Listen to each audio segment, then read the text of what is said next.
Les comités de jeunes créations 2007, 8, 9 ont décidé de faire un film sur l'histoire de ce salon qui a plus d'un demi-siècle, de rencontrer sans ordre temporel des artistes célèbres ou non qui ont marqué l'histoire de cette aventure associative. Autour de 2 heures de film sont montées et retracent l'expérience. Voici un 52 minutes de cette action.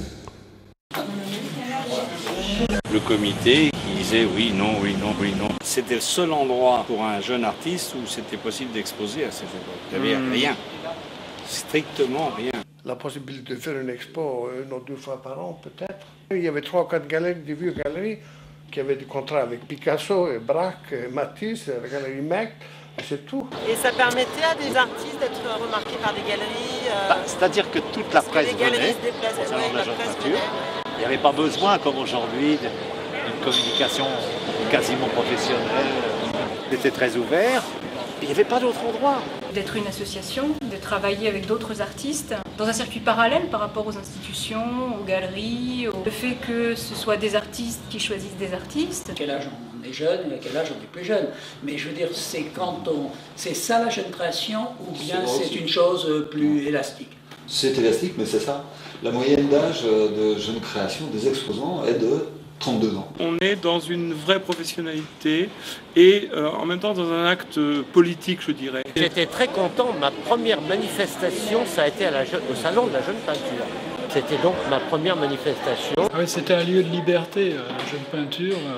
Hormis la jeune peinture, il n'y avait pas de salut pour les jeunes artistes. Oui, il y avait une émulation qui a pris d'autres visages aujourd'hui. C'est dans la réflexion de qu'est-ce que c'est que la peinture, qu'est-ce que c'est que montrer de la peinture, et comment faire pour expliquer comment on le montre. Ça se bousculait au portillon. Les salons traditionnels sont toujours aussi traditionnels, toujours aussi emmerdants. Réfléchir ensemble, c'est un travail. On recevait environ 2000 dossiers, téléétudiés par 17 personnes, sans que ce soit celui qui parle le plus fort qui a raison, mais que chacun s'écoute et chacun réfléchisse à ça. Et bien là, ça te pousse à avoir une vraie réflexion sur qu'est-ce que c'est là, qu'est-ce qui est intéressant, qu'est-ce qui n'est pas intéressant, sachant que ce n'est pas le goût personnel de chacun qui importe. Même si on était des artistes, entre guillemets, nous-mêmes, c'était le plaisir de voir l'artiste qu'on avait défendu être exposé, et puis la satisfaction aussi de le voir, on se disait oui, c'est bon son travail. Il y avait une sorte d'aura politique comme ça à la jeune peinture qui fait que la sélection se faisait automatiquement et donc ne se faisait pas sur le plan d'une esthétique.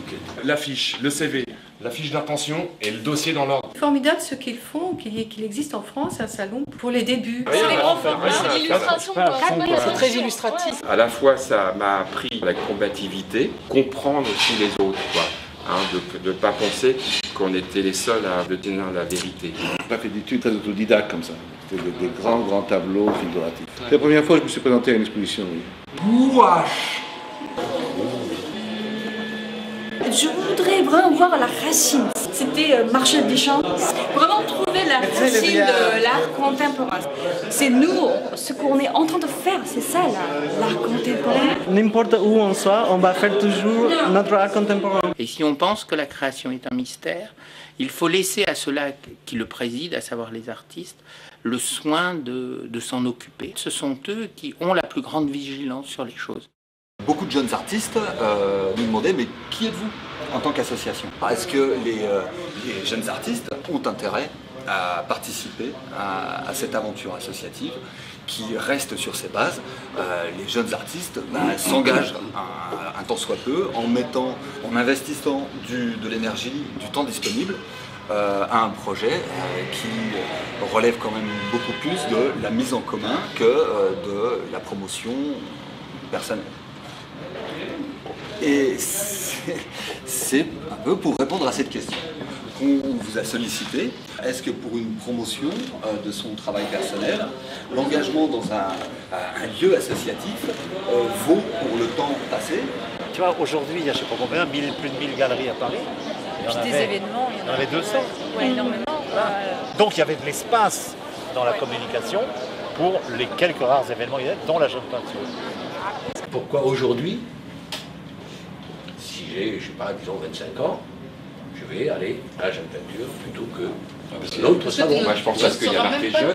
Il y a marqué jeune dans le titre. Comment se fait-il? Alors c'est que la promotion se fait parfaitement du côté de la jeune peinture, c'est ça? Mais il y a du bouche à oreille. La communication, Et l'on peut dire aujourd'hui qu'il faut absolument défendre cette idée que les artistes doivent absolument s'auto-organiser et prendre en charge les conditions de leur monstration, parce que je crois que tous les discours des intermédiaires ont un intérêt qui est absolument pas ancré dans ce qu'est l'acte même de la création.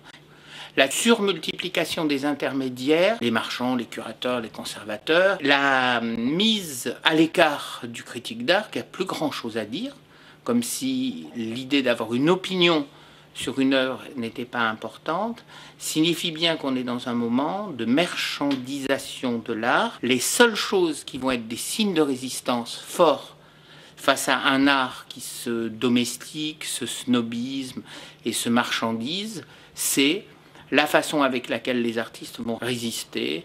Il y a vraiment quelque chose d'après nature. Non, c'est vraiment une démarche particulière. Voilà. L'art aujourd'hui est souvent regardé par rapport à la valeur qu'il représente aussi. On regarde ça en se disant merde, il y a peut-être quelque chose que j'ai pas compris. Et ça, je trouve ça évidemment assez pervers. C'est nouveau. Hein, ça. Si dans la nature d'un artiste, c'est de faire des expériences, les gens, ils aiment chez un artiste, ils aiment reconnaître quelque chose chez un artiste. Alors que ce soit un pot de fleurs chez Reynaud, des fentes chez Fontana, du bleu chez Klein, ou X et Y et tout ça. Tous ceux qui ont exposé une année sont à l'Assemblée Générale, peuvent se présenter. Quel autre salon fonctionne démocratiquement? D'abord, maintenant, ça fonctionne démocratiquement. Je sais que pour moi, ça fait partie des choses essentielles, c'était de tester est-ce que la démocratie est possible. Donc pour de vrai. La jeune peinture a un rôle très très particulier. Le pouvoir, il est verrouillé dans la plupart des salons. Et peut-être que si à la jeune peinture il n'y est pas, c'est aussi parce que c'est un salon générationnel. On a besoin d'avoir une confrontation avec d'autres individus, et cette confrontation c'est quand même salutaire pour pouvoir se préparer et avancer dans notre réflexion. Donc les salons ont quand même cette utilité indispensable de regrouper les artistes. Aujourd'hui, les artistes n'attendent pas tout effectivement de l'État, n'attendent pas tout des subventions, etc., mais se donnent les moyens d'exister ensemble avec d'autres gens de leur génération, dans une espèce de générosité, mais en même temps une générosité qui reste critique. Donc ça, c'est quelque chose qui est quand même assez porteur pour moi depuis de nombreuses années. Le contact au sein de la jeune peinture, j'en retiens que c'était très enrichissant, parce que j'ai rencontré beaucoup de gens. Que ça m'a appris aussi ce qu'était la peinture, que je me suis mis à en faire après. Que je trouve que c'est quand même un tremplin pour les jeunes, je pense aussi. Aujourd'hui, j'estime que ça peut être un tremplin, leur permettre de se présenter, de montrer ce qu'ils font, et de découvrir aussi d'autres voies, peut-être à travers les gens qui vont fréquenter. Donc moi j'ai toujours un avis très positif sur la jeune peinture. C'était une des premières fois que je me montrais publiquement dans un salon. On y mettait tout son intérêt, toute son attention pour choisir bien les œuvres. Et tous mes amis, Eric Diekmann, Arroyo, qui était d'ailleurs un des initiateurs, nous étions tous présents à cette époque-là. Moi, je suis arrivé à Paris en 60. Ensuite, j'ai découvert que c'était en fait juste moins d'une dizaine de personnes en fait qui géraient, qui organisaient cette exposition. Et donc voilà, j'ai trouvé ça assez incroyable, quoi. J'ai décidé que j'avais aussi envie de m'investir et de continuer. On m'avait un petit peu donné ma chance, et donc j'avais aussi envie de m'investir et de continuer cette aventure. Et tu es dans le comité? Voilà. Je te laisse faire ce que tu veux, en fait tu étais un peintre, donc... C'est comme un stage. C'est comme une forme de stage. On est en train de monter une exposition, on est en train d'avoir des relations avec les autres, de savoir accrocher, parce que ça s'apprend aussi de savoir. Hein, au bout d'un certain temps, tu l'as dans ta tête, donc tu sais comment tu vas faire. Mais quand tu as 20 ans ou 21 ans, tu sors de l'école ou tu es encore dans l'école, tu as envie de montrer tes choses, et bien tout ça, ça s'apprend. C'est pas évident. Hein, J'ai repéré l'association Jeune Création, me donnant en fait des garanties réelles, très concrètes, même après rencontre avec les membres des comités de l'époque, c'est-à-dire là c'était 2001, 2002, et j'étais à peu près sûr du caractère indépendant de cette plateforme pour y présenter un travail qui était personnel. je voyais dans l'association cette possibilité d'y exposer mon travail par rapport à une filiation historique et politique de l'association. Jeune Peinture, Jeune Création.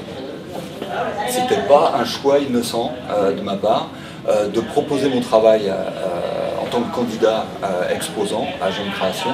Et une fois mon travail exposé, me porter candidat moi-même pour faire partie du comité d'organisation, pour travailler aussi à la continuité de cette indépendance qui, si elle avait fonctionné pour moi, j'espère bien pouvoir contribuer à ce qu'elle fonctionne bien aussi pour d'autres plasticiens. Qu'est-ce que c'est que montrer de la peinture et comment faire pour expliquer comment on le montre? Par quoi ça passe? Par quel mode de diffusion? Il y a le catalogue, bien sûr, mais il y a aussi autre chose.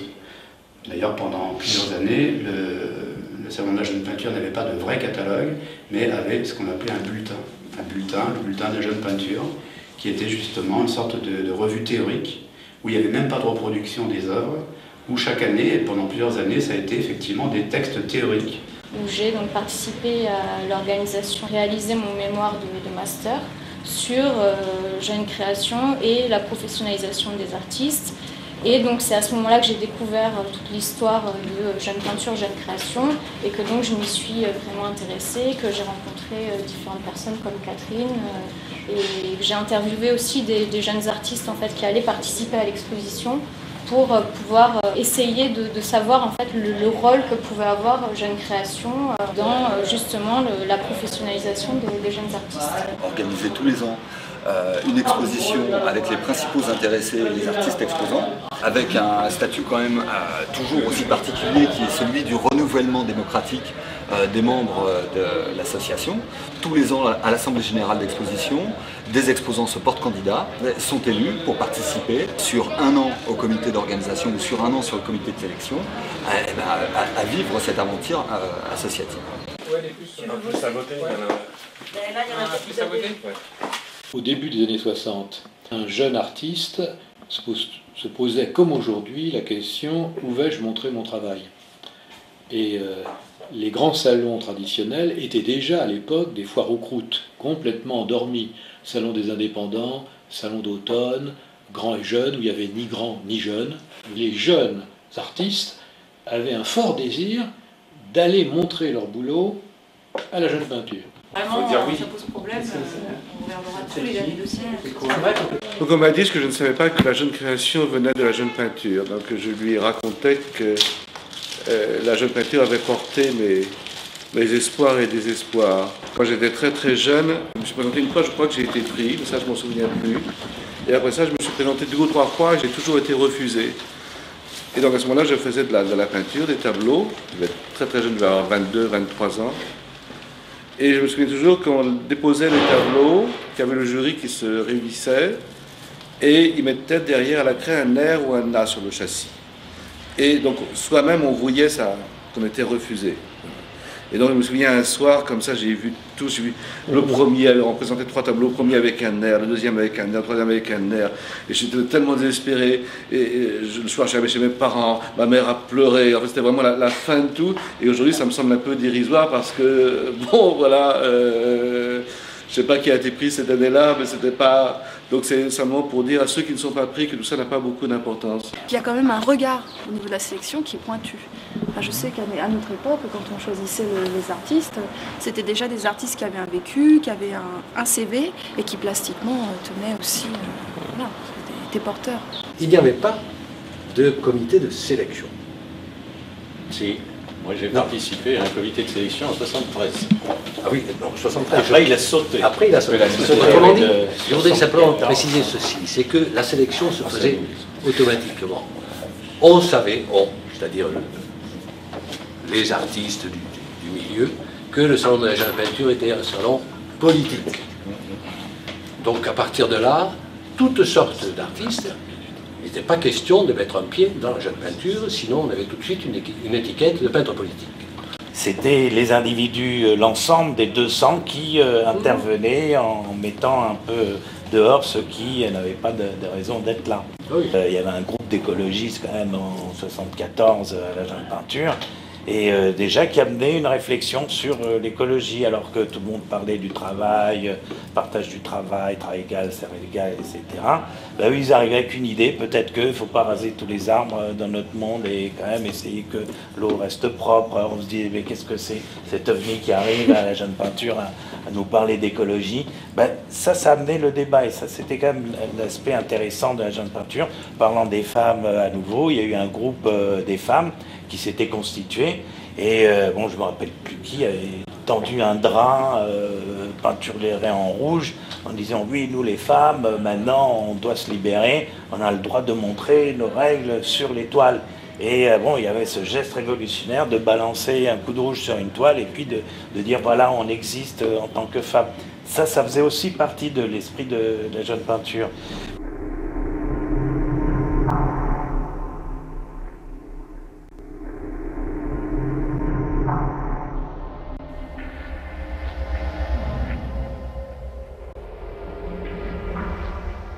Que le processus de sélection a changé, a évolué.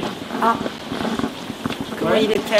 Comment il était? Déjà, racontez-nous comment... Il y avait plusieurs étapes de sélection. Hein. Il y en avait 6 ou 7 niveaux de sélection. Les dossiers étaient votés, revotés. Disons que c'était un phénomène chronologique. Voilà, ouais. Avec des tamis. Et c'est vrai que les gens qui passaient en début atteignaient, vous savez, il y avait une... Je ne sais pas si vous passez toujours avec les couleurs, on avait un système de code couleurs, non, ça vous dit rien? On vote tous les dossiers individuellement. On vote tous les dossiers individuellement avec des pastilles vertes et blanches. Donc les blanches c'est non, les vertes c'est oui. Et après à la fin on compte les pastilles. Et les dossiers qui ont le plus de pastilles vertes sont les dossiers qui sont susceptibles d'être sélectionnés. Je vais venir beaucoup. Très rapidement, on avait créé un jury. Il n'y a pas 12 personnes ou le comité qui jugeait. On était 30 ou 40. Ceux qui se présentaient pouvaient faire partie du jury, ce qui fait qu'on donnait une chance à beaucoup de gens. Quoi. Ouais. Tu les as notés quelque part ou... Non, je viens du boulot. Tu viens bien? Mais ils ont peut-être prendre un nom, tu vois. Et ça m'a pas mal surpris dans l'agencement des matériaux, la fraîcheur du travail et un dynamisme que j'aimais bien. La jeune peinture, c'était réellement ce qu'on appelait la jeune peinture, c'est-à-dire que tout était presque possible d'exposer. Il n'y avait pas une censure comme au salon de mai, ah non, ça ne rentre pas, parce que ça ne fait pas sérieux. La jeune peinture, il y avait toutes les tendances, toutes les recherches de l'époque étaient admises.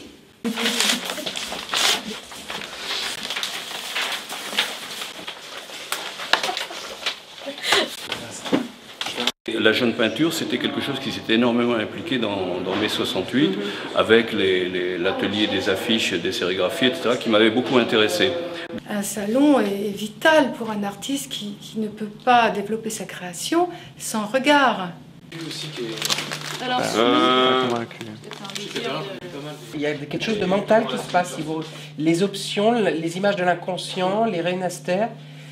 La petite mécanique qu'on sait, la petite musique qu'on sait jouer, tout ça, chacun de nous est le meilleur pour ce qu'on sait faire. Et puis à la limite, ceux qui vous jugent, on peut toujours dire qu'ils se sont trompés. Ils ont raison ou ils ont tort. Donc on a un vrai travail de construction à faire soi-même sur ce plan-là. Ça c'est déjà formidable, ça occupe beaucoup de temps. Puis c'est le plus intéressant en plus. Parce que bon, c'est vrai que les autres ne sont pas mieux qu'on est. Pour mettre les choses à plat, que ce soit les politiques, les artistes ou les autres, chacun rame dans sa petite barque et doit trouver les solutions de ne pas se retourner. C'est ça, s'il veut avancer. Bien. Même dans les détails.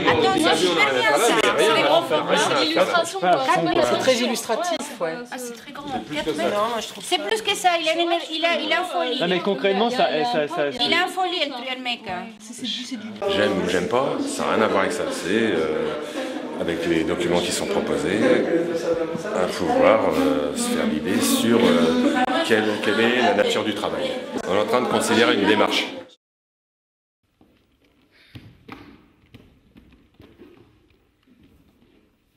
Il y avait de telles prises de pouvoir, l'accrochage était tellement difficile qu'il y avait des gens qui dormaient dans un sac de couchage au pied de leur toile la veille du vernissage.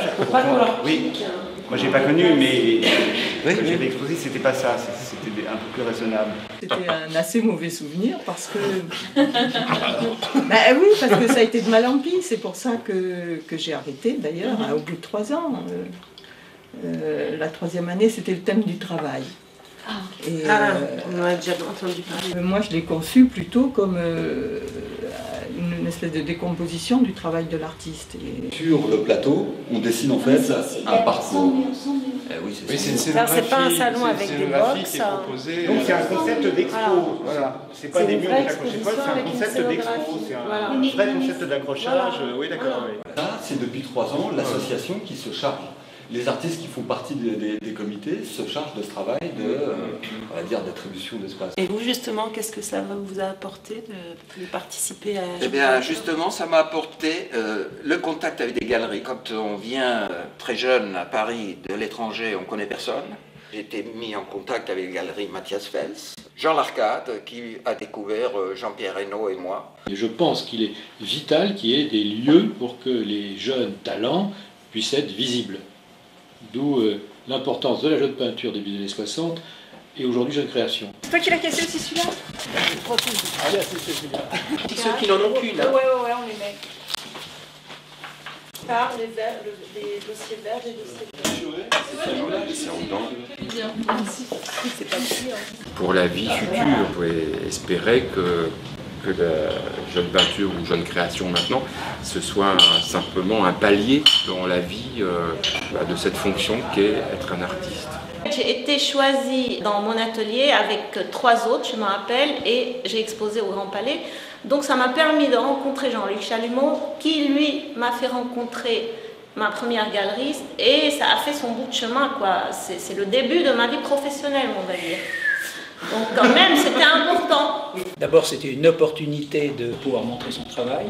Et ce que je trouvais encore plus intéressant, c'était la confrontation avec les autres. Quand on est dans une exposition avec d'autres artistes, on est vraiment dans la vie, on se frotte, et puis on apprend beaucoup, je trouve, parce qu'on mimétise. C'est quand même plus enrichissant d'être avec des gens différents que des gens qui sont tous pareils.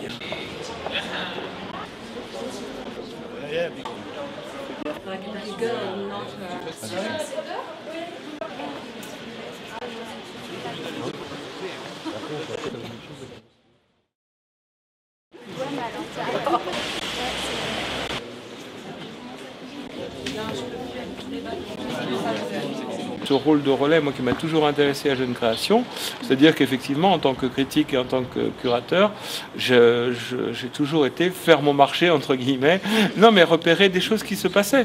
Et en préparant la rencontre d'aujourd'hui, je vois des gens qui continuent de bosser et que j'ai vu pour la première fois à Jeune Création.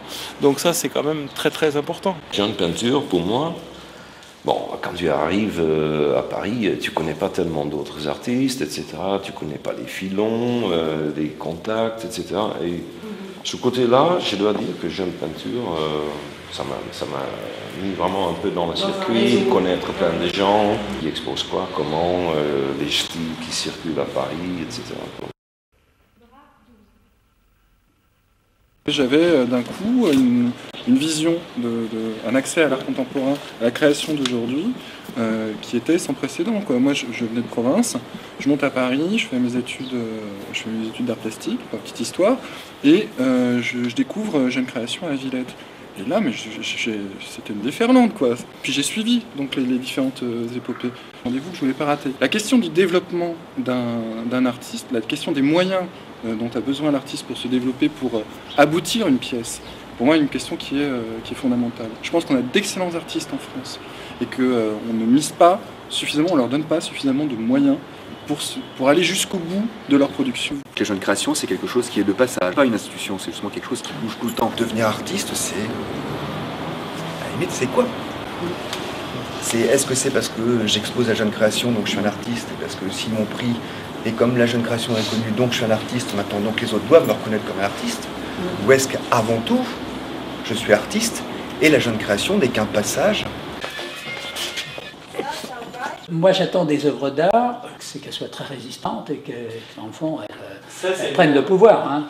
On prend l'artiste, on le met dans un placard et puis on regarde la chose et on se dit comment cette chose elle va continuer à respirer. Jeune peinture a un aura. C'est vous. Et peu importe si l'un fait des arrêts d'autobus. Moi je plaide fort pour le retour de la jeune peinture. Ah, formidable. Effectivement, je pense qu'il y a eu, au moment du changement de nom, un problème de continuité et une perte d'identité. Il y a forcément tout le temps des pertes de savoir, des pertes d'histoire, etc. Il y a des morceaux comme ça qui s'en vont avec les gens qui partent au fur et à mesure. Les artistes ne se reconnaissaient pas dans le terme jeune peinture et qui donc, quand ils présentaient un dossier, disaient « Ah, mais c'est ouvert qu'à la peinture ». Quand je parle de mon travail alors qu'il fait je ne fais pas de peinture, je dis que je fais des choses par rapport à la peinture, par rapport à l'histoire de la peinture. Donc j'utilise quand même le mot peinture dans ça, mais c'est vrai que je trouve que c'est malgré tout plus moderne de ne pas utiliser le mot. Mais Chalumeau a raison aussi dans ce qu'il vient de dire, parce que moi-même je me sens contredit parce que j'en ai parlé justement avant de venir, j'avais une interview au téléphone, c'était exactement la question qu'on m'a posée. J'ai été présidente de Jeune Peinture et ça a changé de nom après, mais avec mon assentiment. C'était une discussion récurrente à l'intérieur du comité. Est-ce qu'on garde ce nom ou est-ce qu'on ne le garde pas? Avec toujours ce débat-là, donc oui, mais alors c'est vrai que ça ne correspond pas totalement à la réalité, et puis on tenait le discours du Chalumeau, c'est-à-dire mais c'est peinture au sens très large, etc. Et puis avec aussi le problème qu'il y a des jeunes artistes qui ne présentaient pas leur travail, qui auraient tout à fait eu leur place dans l'exposition, parce qu'ils pensaient que c'était que de la peinture. Supprimer cet héritage, non pas dans les esprits, mais dans le logo, comme on parle aujourd'hui, ça me paraît être un petit peu dommage. Il y a quelque chose qui doit perdurer de la trace de l'histoire dans le mot, dans l'intitulé, dans le texte.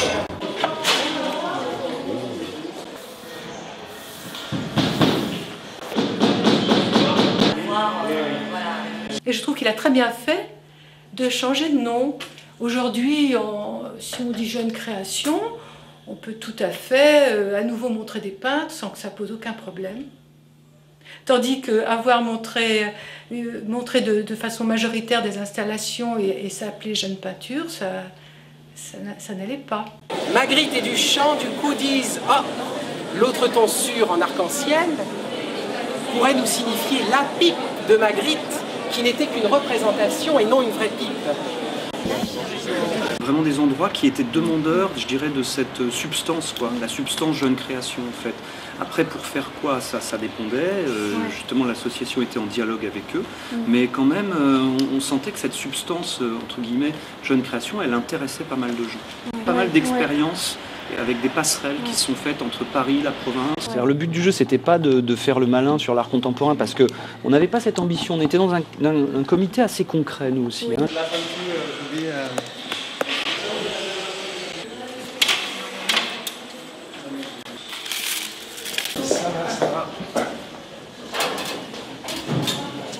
Début des années 90, le Salon Jeune Peinture m'a contacté pour participer à une opération qu'ils avaient imaginée, et je crois que c'était les premiers à le faire, qui consistait à présenter les dossiers des artistes retenus à des critiques d'art pour que ces critiques d'art choisissent un artiste et lui offrent un texte qui était son premier texte critique. C'était enthousiasmant parce que c'était un salon animé par des jeunes artistes qui faisaient appel à des jeunes critiques d'art. Moi à l'époque je commençais dans la critique d'art et j'avais fait quelques papiers dans Art Tension, je commençais tout juste dans Musée Art, donc j'étais pas du tout une star du monde de la critique d'art, donc c'était extrêmement excitant d'être jeune, d'écrire sur des jeunes et de participer à l'aventure. Le fait de se retrouver comme ça entre gens de moins de 30 ans, il y avait une excitation totale et on avait l'impression qu'on allait inventer l'art du 21e siècle entre nous. Il y a Beaubourg, quand même, les gars, qui va se construire et on ne va pas rester les bras croisés à les laisser faire, il faut intervenir. Et au début, on ne savait pas trop comment intervenir sur Beaubourg. Alors, on a été occupés les bureaux provisoires au boulevard Sébastopol. On s'est tous retrouvés au poste, embarqués dans les paniers à salade. On était allé occuper la rue Berrier. On a occupé rue Berrier pour puis Sébastopol. Et il y a une affiche de la jeune peinture où c'est des gars de la jeune peinture qui sortent. La jeune peinture, elle a très très rapidement été politisée. Robérol, le fondateur, n'avait pas voulu que le salon soit politisé. Lui, il faisait des paysages, des nus, doit coïncider avec l'arrivée de Cueco, renforcée par l'arrivée de Arroyo, 64, que le comité de la jeune peinture s'est mis à dire « Notre but, c'est tout de même de faire la révolution avec la peinture ». Le comité a été une commission guillotine. Pratiquement tous ceux qui exposaient les années précédentes n'ont pas été admis à revenir. Ça a été une petite révolution interne. La révolution par la peinture et la révolution de la peinture. Parce que dès le salon 66, je me souviens, il y avait un certain Daniel Meyer de Buren qui était là, le futur Buren, n'est-ce pas, avec ses copains Parmentier et Toroni. Mossel n'était pas là, donc le groupe BMPT était déjà... Et lui, ce petit groupe, était 3, voulait faire la révolution de la peinture. Bon, en phase 2, il y avait les Cueco, les Arroyo est arrivé aussi à ce moment-là, qui voulaient révolutionner le monde. Enfin, on allait à la jeune peinture pour voir qu'est-ce qu'ils avaient encore inventé cette année, et avec des moyens qui étaient des moyens, alors c'est vrai, souvent du point de vue de la peinture, assez consternant. D'ailleurs, Cueco m'a toujours dit, moi, je faisais ma peinture Cueco, puis quand je faisais du politique, là, du témoignage, c'était les Malassis, qui n'étaient pas encore d'ailleurs les Malassis, c'est de la peinture collective. Il fallait que le peuple comprenne. Naturellement, le peuple ne venait pas au salon de la jeune peinture, plutôt des amis artistes, des intellectuels, ou l'oncle et la tante des artistes qui l'apprentissage. On n'a jamais vu le peuple, mais on y croyait. Mais vraiment, on y croyait à ce moment-là. Et c'était le côté frais, le côté neuf de la jeune peinture, politisé d'avant 68. Des pratiques qui ne seraient plus faire de l'art pour faire la révolution, mais passer par ailleurs, passer par une critique, peut-être, mais en tout cas par un hors-circuit artistique, ou un hors-circuit d'art. Bourgeois, vous avez besoin des poètes et vous ne le savez pas. Vous avez besoin de l'art et vous ne le savez pas. La performance commence dans 1 minute.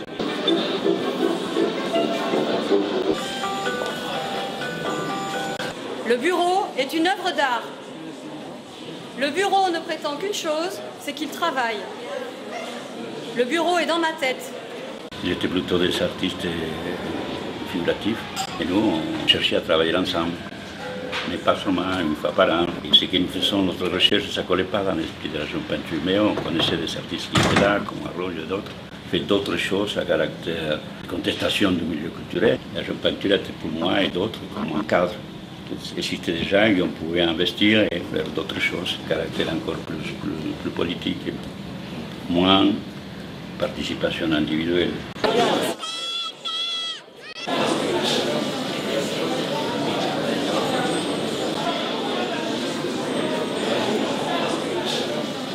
Ce livre est un livre politique aussi. C'est un livre d'histoire, mais comme c'était un salon politique, c'est un livre politique, d'histoire politique d'un salon politique. C'est un salon avec des gens qui se battaient vraiment dans tous les sens du terme, idéologiquement, politiquement, et même alors avec leur peinture bien sûr, mais aussi même physiquement à la limite. Et donc Concha Benedito, c'était un peu la fédératrice, gentille, tu vois, elle était, bon voilà, grâce à elle que ça s'est fait quand même, évidemment. Mais c'est pas un hasard qu'elle était présidente aussi longtemps, parce que elle était justement comme ça, un peu entre tout le monde, quoi, parce qu'il y a eu des courants dans ce salon, il y a eu les trotskistes, il y a eu les maoïstes, il y a eu les communistes, il y a eu qui essayaient tous de prendre le pouvoir systématiquement. Bon, elle arrivait comme ça à mettre un peu d'accord tout le monde, voilà. À la source, que j'aille interviewer les artistes, que j'aille voir les ateliers, faire des fois des contradictions, des débats, et je m'en sortais pas. Et je voyais que j'allais mettre, je sais pas, j'ai mis un temps fou à faire ce travail. Et j'avais accumulé tout le travail jusqu'à 83 d'ailleurs. Comme je le disais tout à l'heure, il y avait des artistes qui étaient des théoriciens, en particulier un des 3 du groupe DDP, c'est-à-dire de Rivry, Dupré, Perrault, le groupe DDP. Perrault qui était le plus intellectuel, disons, des 3, et le plus sympathique surtout, c'est lui avec qui j'avais le plus d'atomes crochus. Je lui ai demandé s'il voulait bien reprendre avec moi la deuxième partie et faire utiliser le matériel que j'avais déjà et compléter bien sûr pour faire la deuxième partie. Il a été tout à fait d'accord. C'est comme ça que ça s'est fait. Une ébullition sans arrêt. C'était des bagarres théoriques, des engueulades, sans arrêt. Je parlais des tout débuts, alors, que j'ai pas connu bien sûr du tout, mais que j'ai donc eu par des témoignages. Et là, ça devait être aussi quelque chose, vraiment le tout début justement, parce que c'était l'école de Paris, ce qu'on appelait l'école de Paris. Et là, commençait à se mettre en place justement autour des gens de la ruche, À l'époque, l'art n'était pas politique du tout, quoi. L'art et politique, ça n'avait rien à voir, quoi. Et là, des gens comme ça arrivaient et on se rendait compte que Arroyo, par exemple, était expulsé parce qu'il avait fait un tableau. Quand même, attendez, c'est pas normal. On expulse quelqu'un, on saisit son tableau, on le censure, on l'expulse pour un tableau, quand même. Et on se rend compte subitement que l'art peut être politique, quoi.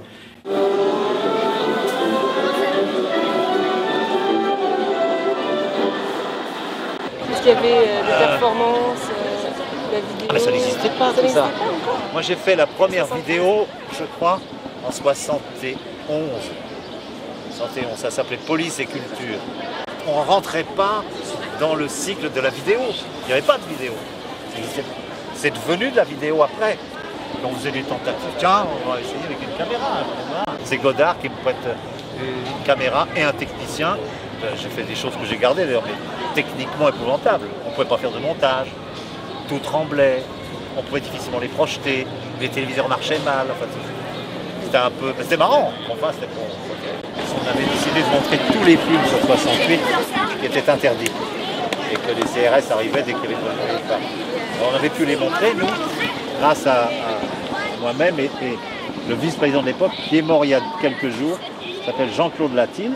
On avait appelé ça la peinture qui bouge. Ils l'ont eu dans le cul. Les flics, le préfet, etc., ils venaient, ils disaient, c'est la peinture qui bouge. Ah, ils disaient, ah bon. Ah, mon Montaurin, toi. Je dis, bah oui, mais c'est la peinture qui bouge. C'est marqué, la peinture qui bouge. Ah.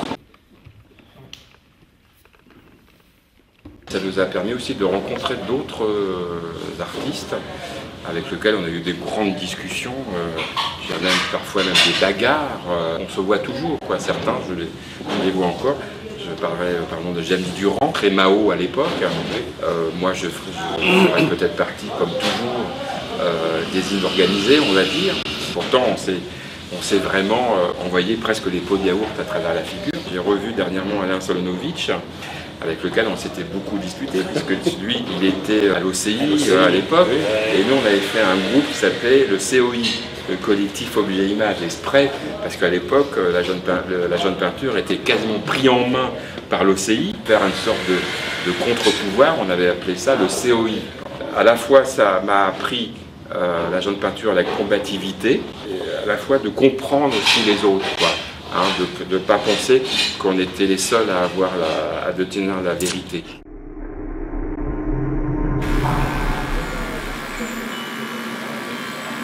J'étais intervenu mai 68 au milieu de tout ça. Le désir de regrouper différentes expressions plastiques, cinéma, pour créer un pôle révolutionnaire avec l'outil artistique.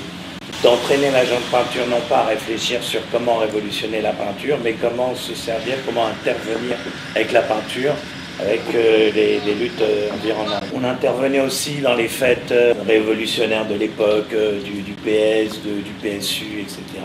Et donc la pratique de la jeune peinture m'a intéressé, donc j'ai voulu faire partie du comité. Et j'avais une petite idée derrière la tête, c'était d'amener progressivement un travail militant sur la question palestinienne. Dès la première année, j'ai inventé de toutes pièces le groupe pour la Palestine, où j'étais tout seul, et j'avais fait 4 grandes toiles, en m'appelant groupe pour la Palestine, pour amorcer une idée sur cette question-là. Et d'ailleurs, dès l'année d'après, il y a eu le groupe des peintres pour la Palestine qui s'est constitué. On s'est retrouvé à une quinzaine et qui était très dynamique.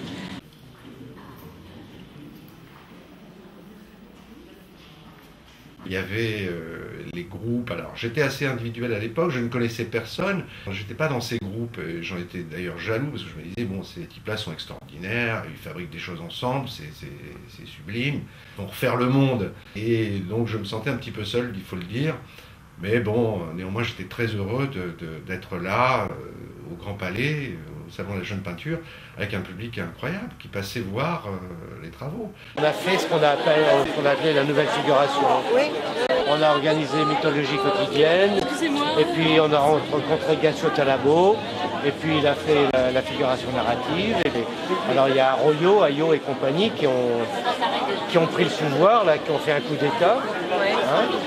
Ils ont viré toute l'ancienne bande, ils n'avaient pas tellement d'artistes, hein, puisqu'ils ont viré tout le monde. Donc ils ont fait appel à nous. Et puis ils n'ont pas été très contents parce que les journaux n'ont parlé que de nous et pas d'eux.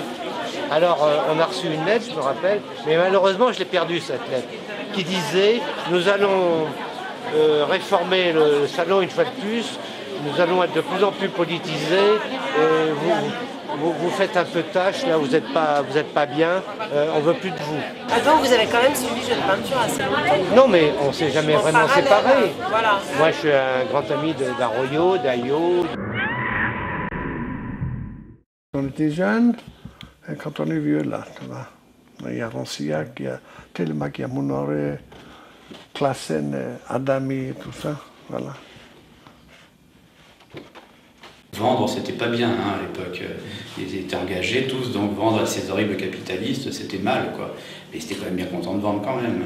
Moi, j'ai participé à Jeune Peinture, une exposition à partir du mouvement psychiatrique, qui était très en pointe à ce moment-là, dans les années 70, 75, justement surtout l'ouverture des hôpitaux psychiatriques, justement de faire sortir les malades mentaux de structures hospitalières. Donc c'était tout un mouvement comme ça, ça a été donc une exposition de ce salon Jeune Peinture à ce moment-là.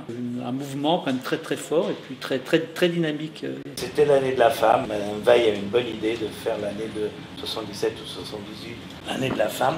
Et j'ai proposé, puisqu'on est l'année de la femme, qu'une femme soit élue présidente. Il y avait Mirabel Dors à côté, c'est la première que j'ai vue, que Mirabel Dors soit présidente. Alors là, elle est tombée d'élu comme en moi et tout. Et en fait, elle s'est très bien débrouillée, Mirabel, elle a été élue présidente. Après, ça a été Concha Benedito, il y avait eu un comité que des femmes. La Jeune Peinture a repris un côté un peu moins machiste que ça l'a été, grâce à notre Front National de la Jeune Peinture, qui était l'ECI. La place de la femme dans le comité Jeune Peinture. Ça commence bien. Non.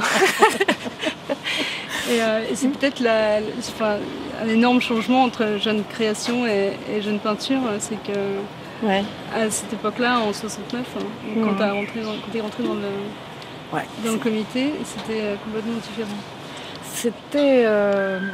C'était encore en 69, l'après 68. Et moi, je suis rentrée avec mon gros rouleau de dessin qui s'appelait Chronique d'une femme mariée. Et j'avais une petite fille de 3 ans, on faisait toutes les manifs, alors elle disait « Bébé, continue le combat !» C'était donc une nouvelle élection, et Fromanger a été élu président et j'ai été élue secrétaire. À ce moment-là, ce qui était intéressant, c'est qu'on avait décidé de produire des thèmes à chaque année pour le salon. Je faisais aussi partie de groupes de femmes à côté complètement de la Jeune Peinture. On se retrouvait pour parler des problèmes précis des femmes. Il fallait que la femme, d'une façon générale, soit libre, puisse avoir la contraception et décider quand elle veut un enfant ou pas. Première condition pour la liberté des femmes. Les femmes, à ce moment-là, n'étaient pas libres. Or, comme dit Rimbaud, un être qui n'est pas libre ne peut pas être artiste. D'abord, être une femme, on était vraiment au service de... pas de problème. Quand il fallait faire une tâche, c'était à nous de nous avancer, ouvrir sa gueule, si je puis dire. C'était quand même très malvenu, très malvenu, ressenti comme une agression même. Moi j'avais envie de travailler, de peindre, de dessiner, de tout ça. Et je trouvais que c'était plus dur pour une femme à cette époque-là. Je faisais très gamine. Enfin, j'avais 26 ans, j'en faisais 18, on m'appelait mon petit, enfin tu vois, c'était un peu agaçant. Non mais c'est des trucs un peu agaçants, tu vois. Je sois très affirmée dans mes choix, dans tout ce que je vais faire pour me faire respecter en tant que femme et accepter. Femme artiste, c'est d'être artiste avant tout. Tu ne pouvais pas accrocher ton travail si tu n'étais pas dans un groupe. Alors, il fallait que tu trouves un groupe, quoi. Il y avait 2 ou 3 groupes, mais qui avaient le pouvoir, et donc qui obligeaient ceux qui voulaient exposer à se constituer en groupe. Autrement dit, il y avait déjà quelque chose d'artificiel, pas pour tous, hein, pour un certain nombre de gens qui se regroupaient, je dirais, par nécessité. Oui, pour exposer, quoi. Mais ce que j'ai constaté par rapport à ce que vous dites là, c'est qu'à cette époque-là, la notion de groupe était devenue quelque chose de totalement artificiel, en fait. C'est-à-dire que c'était vidé de son contenu. vous étiez présenté de manière anonyme, c'est-à-dire BMPT ou... Ah non, ça n'a jamais existé. Ça n'a jamais existé. Ça, c'est une connerie de journalistes c'est une chose de qui, après n'avoir jamais parlé de nous, voilà, se sont mis à en parler en foutant en l'air tous les noms et en donnant un sigle qu'on ne voulait surtout pas avoir. Non, parce que si moi j'ai toujours été mais vraiment dur là-dessus, c'est que s'il n'y a pas de sigle ou s'il n'y a pas de nom, on aurait pu s'appeler le groupe rond et carré, tout ce qu'on peut, comme tous les groupes ont toujours eu des noms. Et nous, on avait mis beaucoup de temps à définir le fait que c'était pas possible d'avoir un nom pour plein de raisons que justement nous déplaisaient fortement. Manipulation, qu'est-ce qu'on fait avec le nom? Après, c'est toujours un nom qui couvre 2 ou 3 qui sortent d'un groupe, et etc., etc. Et ce qu'on avait trouvé, qui n'est pas très malin, mais qui était le plus simple, c'est de dire, bon, ben, on est 4, alors ça va être des noms par ordre alphabétique. On s'est présenté au Salon de la Jeune Peinture avec un grand calicot qui était Buren, Mosset, Parmentier, Toroni. Chacun de nous a travaillé à son rythme, avec son travail, etc. On les accrochait sur le mur n'importe comment au fur et à mesure. Et à la fin de la journée, il y en a qui en avaient fait 2, d'autres qui en avaient fait 6, etc. Mais c'était notre rythme à nous. Les gens avaient assisté à la production. J'oublie qu'en même temps, on avait quelque chose, c'est ça qui a vraiment irrité tous les gens du salon, c'est qu'on avait un haut-parleur qui criait « Buren, Mosset, Parmentier, Toroni vous conseille de devenir intelligent ». Et ça se répétait comme ça en 3 langues, en anglais, en espagnol, en français. Du matin au soir. Alors ça, évidemment, ça inondait, ça sortait de notre salle, etc. Et à la fin de la journée, on a remballé tous nos trucs, on a tout replié, on a enlevé toutes les œuvres et on a ajouté un autre calicot qui était « N'expose pas ». Et on est parti. Donc on a un peu perturbé et je dirais... Ah oui, puis après, on a laissé et on a envoyé ensuite aux gens une espèce de manifeste contre les salons. En disant que les salons c'était fini, qu'à part le salon des arts ménagers, on ne voyait pas très bien pourquoi il y avait encore des salons d'art. Alors c'est pas une critique pour ceux qui existent encore aujourd'hui, mais c'est vrai qu'aujourd'hui, si même ça existe, c'est au milieu d'un tas d'autres expositions ou de possibilités qui à l'époque même n'existaient pas. Bon, le comité était surtout figuratif, mais quand même, ils acceptaient. Oui, et ça c'est que... Vous avez été toléré par les figuratifs. Et après cette histoire que vous avez fait, où vous avez justement non exposé avec le son, etc. Ils n'étaient pas contents. Et ils vous m'avaient invité après ou pas? Oh bah nous, on avait dit qu'on n'irait plus jamais. Ah d'accord. Et c'est vrai qu'après est arrivé 68, que du coup, c'est plus 4 personnes, c'est plein de gens qui ont un peu remis ça en question, comment ça marche, qu'est-ce que ça veut dire, etc., etc. Et que je ne sais plus les dates et je ne sais pas, mais très vite après, la plupart des salons sont tombés par terre. Et VLP, bon, donc on s'est connus dans les catacombes, et après on a fait une expo à la Jeune Peinture ensemble, en 84, sous le nom de VLP Vive la Peinture. D'accord, donc là à 2. Oui, voilà. Oui, en tant que groupe. Mais on n'est pas un collectif, on est un groupe. On s'est considéré comme un groupe, nous. C'était vraiment une structure très accueillante pour les jeunes peintres. À cette époque-là, il fallait avoir 50, 60 ans pour exposer dans une galerie. Ah ouais. C'était un endroit où on vous demandait rien.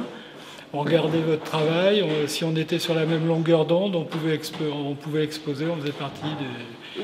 Voilà, il y avait des collectifs, tout ça. Ça, c'était une pièce que j'avais réalisée avec 2 autres étudiants quand j'étais encore à l'ENSBA, en 82. Il y avait un appel chez Jeune Peinture en 83 pour les petits groupes. Et vu qu'on était 3, on était un groupe. Et du coup, on a présenté sur la mezzanine du Grand Palais. Nous avons travaillé ensemble, nous avons mis en place tout un système de travail collectif. Le problème s'est posé de savoir comment et où montrer notre travail pictural. Et c'est par l'intermédiaire de Troche, qui a beaucoup fait pour la Jeune Peinture dans ces années-là, que nous sommes allés voir et qui nous a dit, mais allez donc voir les gens de la Jeune Peinture, je dirais défendre ou promouvoir le travail collectif. C'était notre premier objectif. Et le travail collectif a vocation politique. Moi, je faisais partie d'un groupe qui était invité, qui intervenait dans des lieux désaffectés. En fonction du lieu, ils faisaient un travail. Alors, tu pouvais venir simplement avec du papier, avec des toiles peintes, ce qui n'avait pas beaucoup d'intérêt.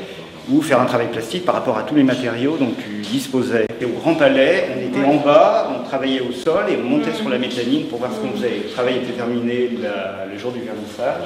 La forme comptait peu, l'intérêt ou la qualité de la peinture comptait peu, c'était le message qui était très important. Cette recherche, cette création, ce combat d'idées qui permettait, je ne sais même pas si c'était une bonne idée de travailler en collectif, parce que je ne peux pas dire que les œuvres collectives ont une qualité pérenne.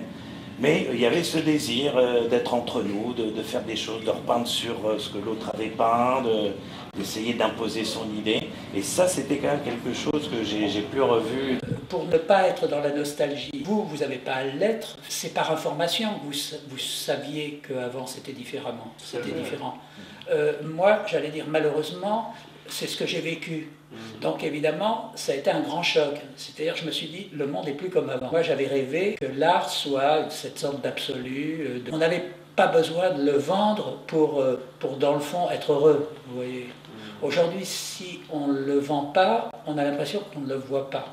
Un artiste, aujourd'hui, s'il n'arrive pas, s'il n'irait pas vivre de son art, parce que c'est vrai que c'est un vrai luxe hein, de vivre de son art toujours, à l'exposer, à le montrer.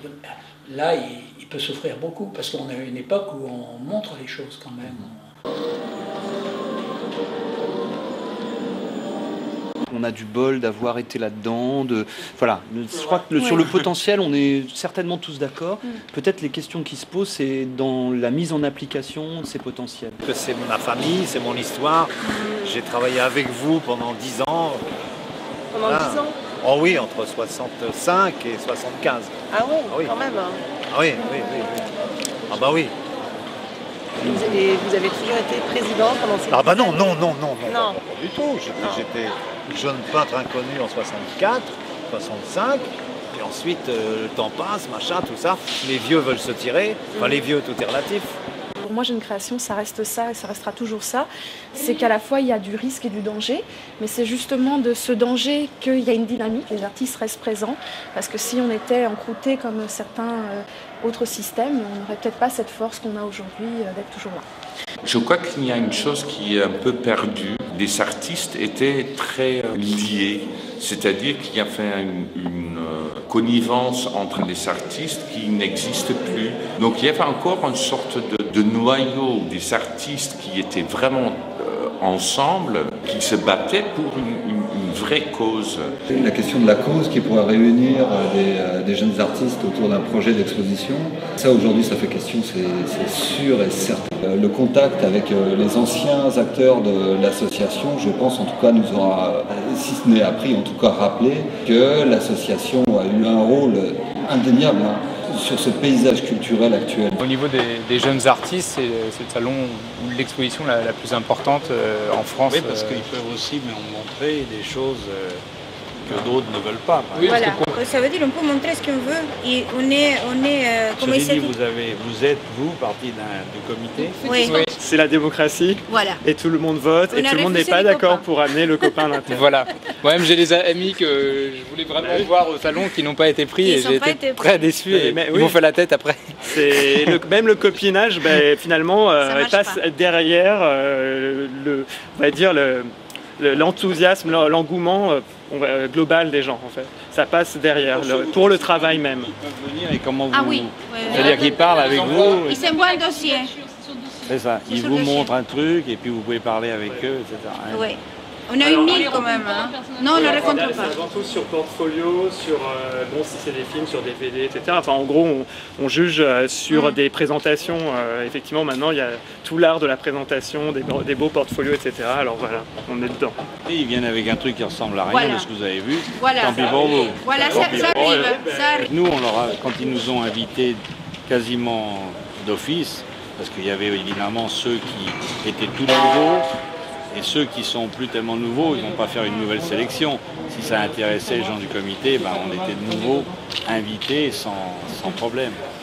Et que nous, la seule chose qu'on avait demandé, c'est qu'on acceptait d'exposer sous cette condition d'inviter 2 personnes qui ne connaissaient pas.